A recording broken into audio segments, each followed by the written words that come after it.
Hello, सत श्री अकाल, आदाब, नमस्कार। आप सभी का स्वागत है हमारी क्रॉस एंड टेस्टो टीम में। तो आज का हमारा विषय है पीपल के पेड़ के बारे में। तो जैसे कि हम सभी जानते हैं कि पीपल के पेड़ का बहुत ज़्यादा महत्व है। शास्त्रों के अनुसार इसमें सभी देवी देवताओं का वास होता है और पितरों का भी वास होता है। तो आज हम पीपल के पेड़ के बारे में ज़्यादा जानकारी प्राप्त करेंगे पंडित सनी कुमार जी से। पंडित जी, स्वागत है आपका हमारी क्रॉस एंड टेस्टो टीम में जी। तो पंडित जी, मेरा आपसे पहला प्रश्न है कि पीपल के पेड़ का क्या महत्व है? पीपल के पेड़ के बारे में बताया जाता है, भगवान श्री कृष्ण ने भगवत गीता में कहा है, जब अपनी विभूतियों के बारे में अर्जुन के सामने वर्णन करते हैं, कहते हैं कि वृक्षों में मैं पीपल हूँ। यानी कि जितने भी पूरी दुनिया में जितने भी वृक्ष पौधे हैं, उनमें से सबसे जो उत्तम श्रेष्ठ माना गया है, भगवान कृष्ण ने पीपल को उत्तम माना है। पीपल को कहा जाता है कि ये कल्प वृक्ष के समान माना जाता है। सनातन धर्म में शुरू से ही पीपल वृक्ष की पूजा उपासना चलती आ रही है। कहा जाता है कि जो पीपल होता है उसके मूल में ब्रह्मा जी का वास माना जाता है, तने में भगवान विष्णु जी का, और जो पत्ते होते हैं उसमें भगवान शंकर जी का वास माना जाता है। अगर हम अपने सनातन संस्कृति सनातन धर्म के बारे में कहा जाए तो जो वेद है वह हमारी जड़ मानी जाती है, क्योंकि वेदों से ही सभी सनातन धर्म का प्रादुर्भाव हुआ है। इसीलिए कहा जाता है कि जो पीपल का वृक्ष होता है, इसका शुरू से मतलब कि जब से मानव सभ्यता चलती आ रही है, जी। तब से इसके बहुत से गुण बताए गए हैं, बहुत हम्म। से लाभ बताए गए हैं। तब से हमारे ऋषि महर्षियों ने इसकी पूजा उपासना विधि का लगाने का प्रावधान दिया है, ताकि जनमानस को इन सब का कल्याण प्राप्त हो सके। इसीलिए इस पीपल के वृक्ष की बहुत महिमा गाई गई है। पंडित जी, पीपल के पेड़ की सबसे बड़ी विशेषता क्या होती है? मूलतः कहा जाता है जो पीपल का वृक्ष होता है उसमें सबसे अगर खूबी की बात देखी जाए तो वह प्राण वायु यानी कि ऑक्सीजन देना। दुनिया में ऐसा कोई वृक्ष नहीं है जो 24 घंटे लगातार जो ऑक्सीजन दे, जो प्राणों की रक्षा करे, जो प्राणों की वायु को प्रबंध करे। केवल पीपल का वृक्ष ही एक ऐसा वृक्ष माना जाता है जो कि हमें दिन और रात ऑक्सीजन प्रदान करता है। क्योंकि आजकल के जैसा वातावरण चल रहा है, अगर कोई पीपल के वृक्ष लगाता है या जिसको लगता है कि मुझे सांस संबंधी कोई प्रॉब्लम है, तो अगर ऐसा जातक जहाँ पर पीपल का उपवन होता है, अगर वहाँ पर व्यायाम करता है, अगर सैर करता है, तो उसको भी शारीरिक और मानसिक बहुत लाभ प्राप्त होता है। और इसके अलावा कहा जाता है कि पीपल का जो वृक्ष होता है जी। उसमें सभी देवी देवताओं का वास होता है, माता लक्ष्मी का वास माना जाता है। यहाँ तक कि जो हमारे पितृ देवता माने जाते हैं, पितृ देवताओं का वास भी पीपल के वास माना जाता है। और ये भी कहा जाता है कि जो पीपल जितना पुराना होता है, यानी कि उसकी जितनी जटाएं निकली होती है, जितना वह पुराना होता जाएगा उतनी उसकी महत्ता बढ़ती जाती है। कहा जाता है कि जिस पीपल में पूजा करनी शुरू कर देते हैं, पूजा पाठ शुरू हो जाती है, अगर उस पीपल को हम काटते हैं या उसकी बेइज्जती भी करती हैं या उसका निरादर करते हैं तो उसके हमें दुष्परिणाम भी प्राप्त होते हैं। पीपल के बस इन्हीं सभी बातों को जानकर हमारे ऋषि महर्षियों ने इसके लाभों को जानकर इसकी पूजा पाठ और इसकी विशेषताओं के बारे में जनमानस को बताने का प्रयास किया है। पंडित जी, जैसे हमने बहुत से लोगों को देखा है कि वो पीपल के पेड़ के नीचे दीपक जलाते हैं। तो पीपल के पेड़ के नीचे दीपक जलाने का क्या महत्व है और पीपल के पेड़ के नीचे दीपक कब जलाना हमारे लिए लाभकारी रहेगा? कहा जाता है कि जिस समय जीवन में आपके अंधकार आ जाए, यानी आपको अच्छे बुरे का कोई निर्णय लेने की समर्था न रहे, कहा जाता है कि जब हमारे हृदय में अंधकार हो जाता है तो हम भटक जाते हैं। अगर हम पीपल के जड़ के पास अगर दीपक लगाते हैं तो कहा जाता है कि जो प्रकाश वो पीपल को दे रहा है वैसा ही प्रकाश हमारी अंतरात्मा को भी देता है। यानी कि जब हम पीपल के जड़ के पास अगर कोई दीपक लगाते हैं तो भगवान की अगर हम कहते हैं कि प्रभु हमारे कल्याण करें, हमें रास्ता दिखाएं, तो कहा जाता है जिस प्रकार अंधेरे में एक दीपक के माध्यम से हम सभी सामानों को ढूंढ लेते हैं और अपना रास्ता ढूंढ लेते हैं। उसी प्रकार जो व्यक्ति दुर्भाग्य के कारण पीड़ित है, अगर वह पीपल के वृक्ष के नीचे अगर दीपक लगाता है और प्रार्थना करता है, निवेदन करता है, तो उसका जो दुर्भाग्य है वह भी दूर हो जाता है। अगर किसी प्रकार की धन हानि की समस्या उत्पन्न हो रही है, जी। यानी धन का आगमन नहीं हो रहा, या फिर करियर में जॉब में लेकर किसी तरह का तनाव है, नवग्रहों से किसी तरह की कोई समस्या आ रही है, दशा साढ़े साथी महादशा, अगर कुछ भी अनिष्ट योग होता है, अगर हम पीपल वृक्ष की हम पूजा करते हैं, नियमित उनके अर्चना करते हैं, तो इससे हमारे आने वाले जो समस्या है वो पहले ही शांत हो जाती है और साधक की मनोकामना पूर्ण होती है। तो जैसे कि पंडित जी मैंने आपसे पूछा कि पीपल के पेड़ के नीचे हमें दीपक किस समय जलाना चाहिए जिससे हमें लाभ होगा? कहा जाता है कि जो पीपल का वृक्ष होता है, अगर जिस जातक को शनि की ढैया और साढ़े साती होती है, जिन जातकों को शनि की ढैया साढ़े साती होती है, ऐसे जातक कहा जाता है कि सूर्य उदय होने से पहले अगर पीपल के वृक्ष के नीचे, मतलब कि जो अपनी जोत लगाते हैं, सरसों के तेल की जोत जगाकर शनि भगवान का नाम लेते हैं, तो इससे क्या होता है, ढैया साढ़े सात ही शांत होती है। बाकी जो नॉर्मल देखा जाए, आम तौर पे देखा जाता है कि अगर वृक्ष की पूजा करनी होती है तो सूर्य उदय होने के बाद अगर हम उस पर धूप दीप का पूजन अर्चन करते हैं तो इससे लाभ होता है। बस जो शनि महाराज की अगर ढैया साढ़े सात ही जो पीड़ित होता है व्यक्ति, उसको अंधेरे में दीपक जलाना चाहिए। बाकी हम किसी और के निमित्त उपासना या पाठ करते हैं तो उस समय कोशिश करें कि सूर्य उदय होने के बाद ही हमें दीपक जलाना चाहिए और सूर्य अस्त होते समय हमें दीपक लगाना चाहिए। इससे हमारे आति दैविक, आति भौतिक, आध्यात्मिक तीनों तरह के अगर हमारे जो कष्ट है वह दूर हो जाते हैं। कहा जाता है कि जो पीपल का वृक्ष है वह कल्प वृक्ष के समान है।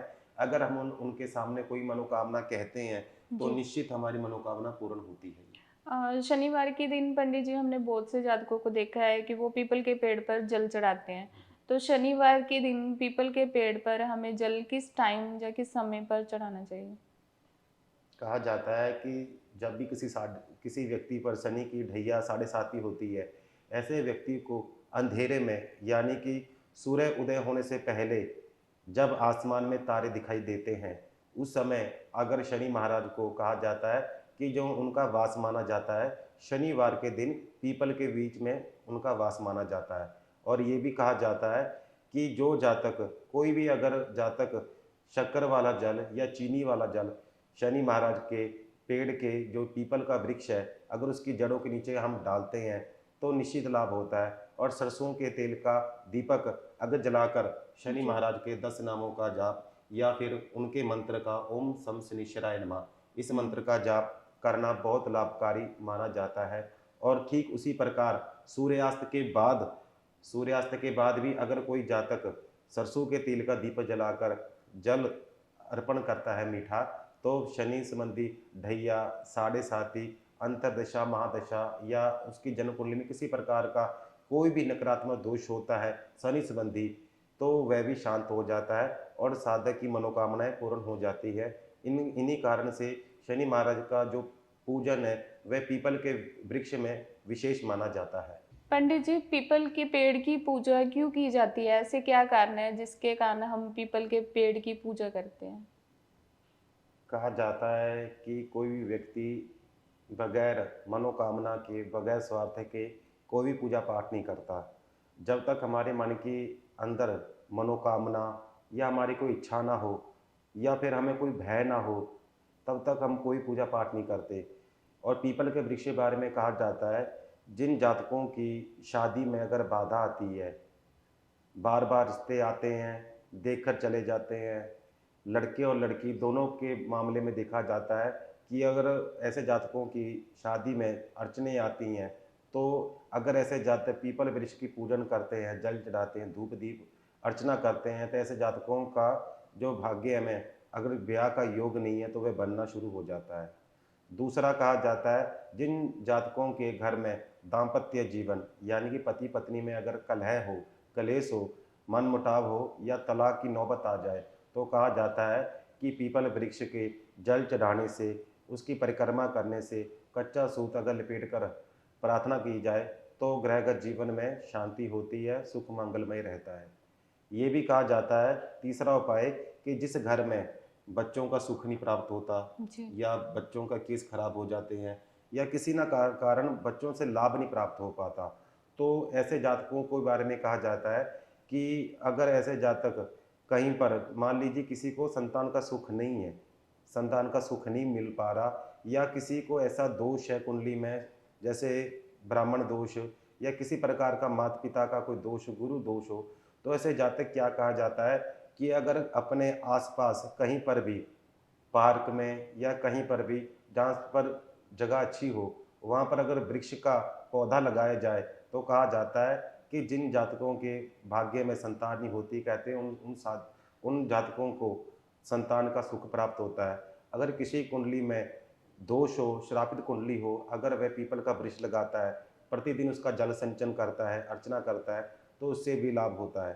कहा जाता है कि जिनके पितर खराब होते हैं, नाराज होते हैं, तो कहा जाता है कि अगर मस्या के समय हम कच्ची लस्सी थोड़े से तिल डालकर और उसमें थोड़ा मीठा डालकर अगर पितृ देवताओं का नाम लेकर ओम पितृ देवता भ्यो नमः, ओम पितृ देवता भ्यो नमः इस मंत्र का जाप करते हुए अगर हम जल चढ़ाते हैं तो कहा जाता है जो हमारे पितृ देवता है वे शांत होते हैं और जी। हमें शुभ फल प्रदान करने में मदद करते हैं। ये भी कहा जाता है कि जब भी पीपल का जो वृक्ष होता है, शनि की ढैया, साढ़े साती या लक्ष्मी के की वृद्धि ना होने के कारण रुकावटें आ रही हैं, अगर हम प्रतिदिन या फिर कोशिश करें पूर्णमासी के समय, संक्रांत के समय और अमावस्या के समय अगर हम कुछ विशेष पर्वों पर भी अगर हम पूजा अर्चना करते हैं पीपल वृक्ष की, तो हमें निश्चित लाभ होता है और हमारी मनोकामना अवश्य पूर्ण होती है। पंडित जी, ये तो आपने बताया है कि क्या उससे होता है, पूजा के कारण क्या है। तो अब हमारे जातकों को ये बताइए कि पीपल के पेड़ की पूजा हमें कैसे करनी चाहिए और शिव जी महाराज को पीपल के पेड़ का पत्ता क्यों चढ़ाया जाता है? कहा जाता है कि सुबह उठकर प्रातः निवृत्त होकर स्नान कर कर पूजा संध्या करके जैसे ही आप पीपल वृक्ष के पास जाए तो एक लोटा, हो सके तो एक लोटा जल ले लीजिए, उसमें थोड़ा सा गंगा जल डाल लीजिए। पितृ की शांति के लिए, पितरों की कृपा प्राप्ति के लिए अगर उसमें थोड़े से तिल डाला जाए तो उत्तम माना जाता है। व्यापार में अगर आप चाहते हैं तरक्की मिले, आपको रोजगार की संभावनाएं बने, तो उस जल में आप थोड़ा सा चाहे तो मीठा भी डाल सकते हैं।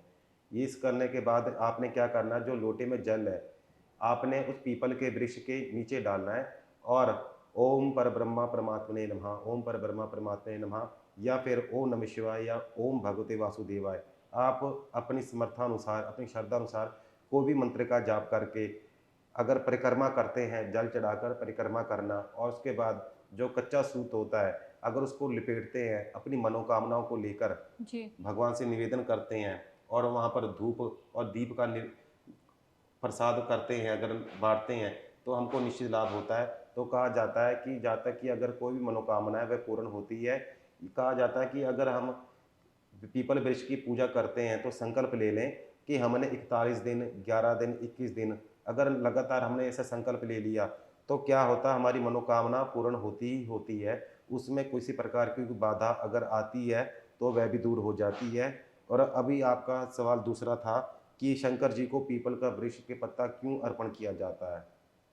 कहा जाता है कि जो पीपल का वृक्ष होता है मूल में ब्रह्मा जी का वास होता है, जी। जो तने में होता है भगवान विष्णु जी का, पत्तों में पीपल के साक्षात शंकर जी का वास माना जाता है। जी। कहा जाता है जिन जातकों को अगर किसी प्रकार की शारीरिक, मानसिक, आर्थिक समस्या हो, अगर कहा जाता है कि अगर श्री राम जी का नाम सिंदूर, जो सिंदूर होता है केसरिया सिंदूर होता है, अगर उसमें चमेली मिलाकर, चमेली का तेल से मिलाकर अगर उस पर श्री राम जी का नाम अंकित कर दिया जाए और भगवान शंकर को अर्पण कर दिया जाए, तो कहा जाता है कि अगर जो जातक निवेदन करता है, अपनी प्रार्थना करता है पीपल के वृक्ष के पत्ते पर राम जी का नाम लिखकर, तो भगवान शंकर उनकी मनोकामनाओं को अवश्य पूर्ण करते हैं और उसे निश्चित लाभ प्राप्त होता है। पंडित जी, हमारे जातकों को ऐसे कौन से पीपल के पेड़ के उपाय करने चाहिए जिनसे उनको लाभ हो? आपको एक बात का ध्यान अवश्य देने की आवश्यकता है। कहा जाता है कि हमें ऐसे ही किसी पीपल की पूजा नहीं करनी चाहिए। कहा जाता है कि पीपल पर भूत प्रेतों का ही वास माना जाता है, अदृश्य अतृप्त आत्माओं का ही वास माना जाता है। हिंदू शास्त्र के अनुसार, धर्म के अनुसार कहा जाता है कि अगर जहाँ पर धार्मिक स्थान होता है, जैसे मंदिर है, मंदिर के अगर पास में कोई पीपल का वृक्ष है, कहा जाता है कि वृक्ष वही पूजनीय होता है जिसके 1000 पत्ते कम से कम हो और जिसकी जटाएं निकली हो। कहा जाता है कि वह पीपल का जो वृक्ष है वह पूजनीय सर्वमान्य माना जाता है। और इसके बारे में कहा जाता है कि हमें किसी भी सुनसान इलाके में अगर कोई पीपल का वृक्ष है, वहाँ पर ऐसे पूजा नहीं करनी चाहिए, क्योंकि अदृश्य अतृप्त आत्माओं का वास पीपल में माना जाता है। देवी देवताओं का तो है ही है।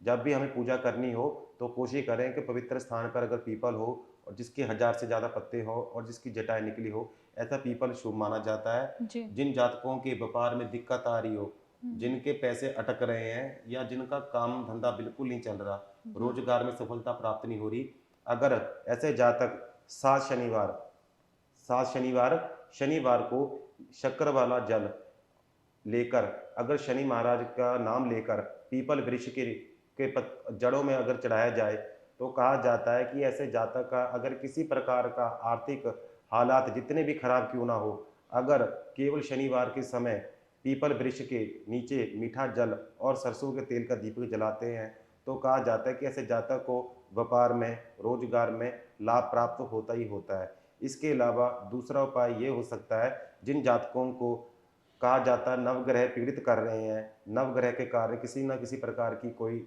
दिक्कत आ रही है, परेशानी आ रही है, ऐसे जातकों को शाम के समय, शनिवार के समय, शाम के समय 9 दीपक अगर जला लिए जाएँ और उसमें 1-1 रुपए का सिक्का डाल दिया जाए, तो इससे भी जातक की मनोकामना बहुत हद तक जल्दी पूर्ण हो जाती है। अगर उसे किसी प्रकार का कुंडली में नवग्रह दोष है, तो वह भी दूर हो जाता है।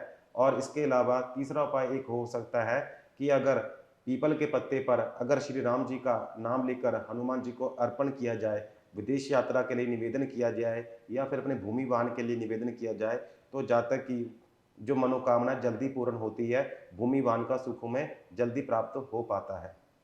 पंडित जी, आपने हमारे दर्शकों को बहुत ही अच्छी जानकारी दी, उसके लिए आपका क्रॉस एंड एस्ट्रो टीम की तरफ से बहुत-बहुत धन्यवाद पंडित जी। मिलते हैं जल्दी हमारी नेक्स्ट वीडियो में।